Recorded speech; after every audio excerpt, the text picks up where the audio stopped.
Hivi unajua kujipa raha wewe? Unajua kujipa raha Unajua raha lakini wewe, yani ni weekend moja unakuta imepoa Ushafanya kazi wiki nzima umeshachoka, mistress kibao, bosi kasha kuzingua huko hivi huko vile, weleweke yani. Mara unashangaa simu ya mshikaji, mwanangu wewe wapi? Leo tunaua wapi weekendi?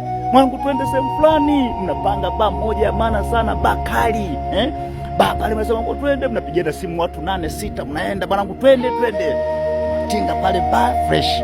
Mnafika pale mnaangalia kwanza kuna bendi moja imetulia, wahudumu wamekaa vizuri, unasema yes. Unasema jamani, mnaangalia sasa, unajua sio kuitaita waiter yule bambame, tunatafuta yule ambaye ni mweupe, yule mkali yule, tuangalia sema yes, wewe dada njoo tuhudumie. Anakuja, tunaomba bia, unapiga bia ya kwanza, bia ya pili, bia ya tatu, mzuku unaongezeka tuongezee nyingine, yani pale ni kuchafua tu meza, leta vyakula, leta nini na kwa vibe, muziki umetulia, mnacheka, ni stories za hapa na pale. Mwanangu acha kabisa na kadri unavyozidi kunogewa kama muziki ndio hako kanazidi kuja tu. Wewe unajua kujipa la wewe Sikiliza, unakuta walembo wamekaa pale wametulia kwenye meza, unawaangalia, unawasogelea kidogo, mambo hamjambo walembo, hatujambo, na wewe ushapiga bia zako 6 8, kicha kilishaanza kukuelewa, yani unasema hatujambo, walete bia.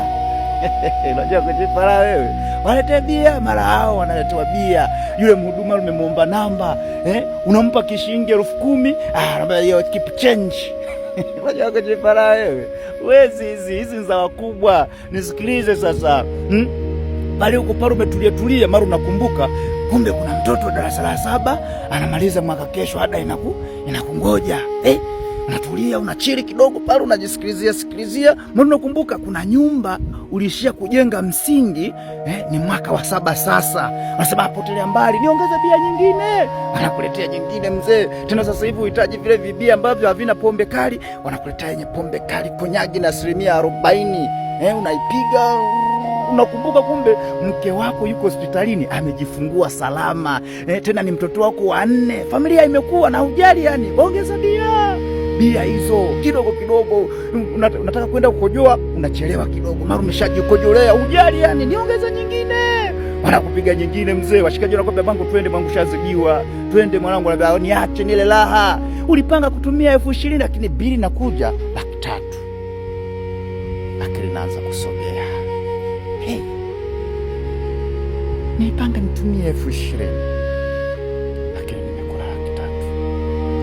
Mke wako yuko nyumbani, ametoka hospitali, amejifungua salama, hamna chakula. Yule mtoto wako wa kwanza wamemfukuza ada. Nyumba yako, ule msingi ule uanzisha, tayari umeshaanza kuota ukoko, na vile miradi vyako 2 ambavyo ulivianzisha mwaka juzi vilishakufa kwa sababu umekuwa ukitumia pesa vibaya, haoni kinachoendelea. Wakuongeze bia nyingine